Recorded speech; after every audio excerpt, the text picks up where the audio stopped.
पूर्वा 397 ज्ञान भक्ति वैराग्य के प्रसंग में बंद मोक्ष वर्णन। एक दिन प्रातः काल का पूजा अवसर हो जाने के बाद भगवान श्री चक्र स्वामी बंडी और टोपी पहनकर विहरण पर जाने के लिए खड़े थे। उधर देमाइसा चावलों को छाछ से छांट रही थी। बाईसा ने उससे कहा, देमाई जल्दी से ने छांट कर काम समाप्त करो, भगवान को विहरण पर जाने के लिए देर हो रही है। इस पर देमाइसा ने कहा, भाई आप यह क्या कह रही हैं? हमारे भगवान तो ईश्वर हैं। ईश्वर कोई अज्ञानी थोड़े ही होते हैं जो वहां जाकर उन्होंने कोई वैराग्य का आचरण करना है। इस पर देमाइसा ने सीधे भगवान से ही प्रश्न करते हुए कहा, भगवान आप ही बताएं कि आप विहरण के लिए जा रहे हैं तो क्या आपने वहां जाकर कोई वैराग्य करना है? इस पर भगवान ने देमाइसा को समझाते हुए कहा, देवती ज्ञान भक्ति और वैराग्य ये तीनों ईश्वर में ही होते हैं। ज्ञान भक्ति और वैराग्य ये तीनों एक ही समय पर हो जाते हैं, पर ज्ञान साधन से प्रेम साधन उत्तम है, श्रेष्ठ है। देमाइसा एक दिन पुराणों की कथा सुनकर आई तो उसने भगवान से आकर कहा, भगवान मैं पुराणों की कथा में से यह सुनकर आई हूं कि ज्ञान भक्ति और वैराग्य ये तीनों संसार के चक्र से मुक्ति दिलाने वाले हैं। क्या यह बात सत्य है?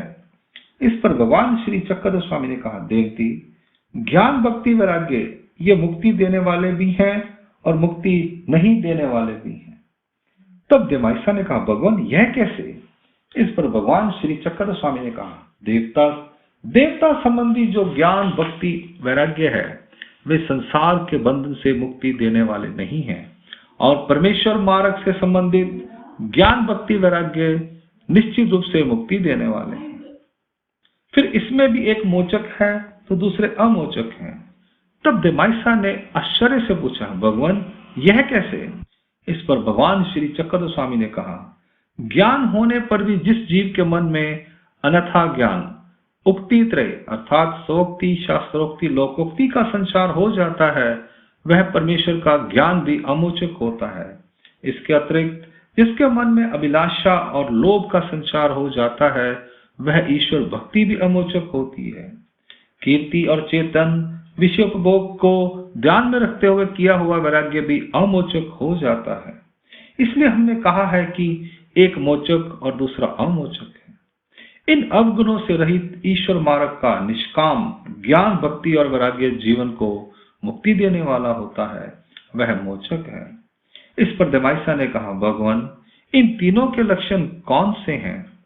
तब भगवान श्री चक्र स्वामी ने कहा, सभी अपर देवताओं से परे एक वस्तु है, ईश्वर वस्तु है, उसे जानना ही ज्ञान है। यह ज्ञान का लक्षण है। उस परमेश्वर को जानने के उपरांत उसके प्रति जीव को जो प्रीति उत्पन्न होती है और संसार की सभी धन संपत्तियां तुच्छ हैं और परमेश्वर ही जीव की सर्वश्रेष्ठ संपत्ति है, इस भावना को ही भक्ति कहते हैं। संसार के सभी पदार्थ तुच्छ हैं और ईश्वर पदार्थ सर्वश्रेष्ठ है। संसार के सभी विषय रूप पदार्थों के प्रति अनास्था और परमेश्वर पदार्थ के प्रति आस्था का भाव ही वैराग्य है। सभी वस्तुओं के प्रति उपेक्षा, परमेश्वर से अन्य सभी हीन है और परमेश्वर के ज्ञान की ओर ध्यान लगाना ही स्मरण है। इन तीनों के सामूहिक रूप को जानना ही बोध कहलाता है। ज्ञान भक्ति और वैराग्य को जितना बढ़ाया जाता है, यह बढ़ता जाता है। इनकी ओर लक्ष्य ना देने से घट जाता है। श्रवण, मनन और मंथन, वार्तालाप करने से ज्ञान बढ़ता है। जब इस ज्ञान की ओर व्यक्ति दुर्लक्ष्य करता है तो अन्य कथन अर्थात इच्छा ना होते हुए बताना और विपरीत बुद्धि से ज्ञान नष्ट हो जाता है। इस प्रकार भगवान ने देमाइसा को समझाया। इसके बाद देमाइसा ने भगवान श्री चक्र स्वामी महाराज के श्री चरणों को स्पर्श कर उन्हें दंडवत प्रणाम किया। लीला का हेतु, ईश्वर का ज्ञान ही मुक्ति देने वाला है, क्योंकि कहा गया है परमेश्वर ज्ञान देकर ही जीवों का उद्धार करते हैं। भक्ति से तात्पर्य है परमेश्वर द्वारा विहित नाम का स्मरण। परमेश्वर स्मरण को दास्य के रूप में ही स्वीकार करते हैं, इसलिए स्मरण मोक्ष देने वाला है। वैराग्य से तात्पर्य है त्याग, जड़ चेतन पदार्थों का त्याग, और संन्यास परमेश्वर को सर्वस्व समर्पण। जब जीव जड़ चेतन पदार्थों के प्रति ममता को त्याग देता है तभी संसार के बंधन से मुक्ति संभव होती है। भगवान ने कहा है, परमेश्वर के वियोग में थोड़ा सा दुख करने से पापों का नाश हो जाता है, तो अधिक दुख करने से क्या नहीं प्राप्त होगा, अर्थात मुक्ति अवश्य मिलेगी ही। संसार में रहते हुए परमेश्वर के वियोग में दुखों और कष्टों को सहन करने से धर्म में जीव योग्य होता है। जीव जब अपने अनधिकारों से, अनेक दोषों, सभी मल कर्मों से तथा अविद्या, आद्यमल और जीवत्व आदि से मुक्त हो जाता है, तभी वह मोचक कहलाता है।